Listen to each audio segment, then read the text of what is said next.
وہ رب کعبہ کی قسم کھا کے کہتا ہوں، اللہ کو ذہن میں اس کا مقام دے دو، وہ اگلے دن آپ کو مل جائے گا، مگر اگر اس کے مقام کے تعین میں غلطی کرو گے تو وہ قیامت تک آپ کو نصیب نہیں ہوگا۔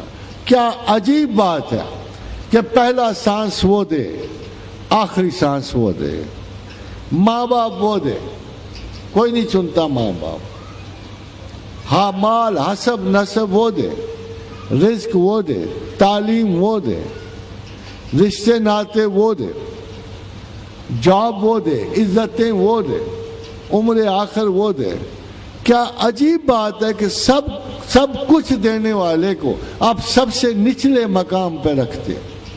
ہندوؤں سے بدتر ہو گئے ہم، وہ بھی زندگی کے آخری حصے میں خدا کی تلاش کو لازم قرار دیتے ہیں۔ مسلمان وہ ہے جو اپنے پہلے شعوری لمحے سے ہی خدا کو ٹاپ پرائیورٹی سمجھتا ہے۔ جو اللہ کو ترجیح اول نہیں سمجھتا وہ خدا کا سراغ نہیں پا سکتا۔ پہلے دماغ کی یہ غلطی درست کر لو، پھر دیکھو اللہ کس طرح تمہاری طرف امٹ کے آتا ہے، کیسے دعائیں قبول کرتا ہے۔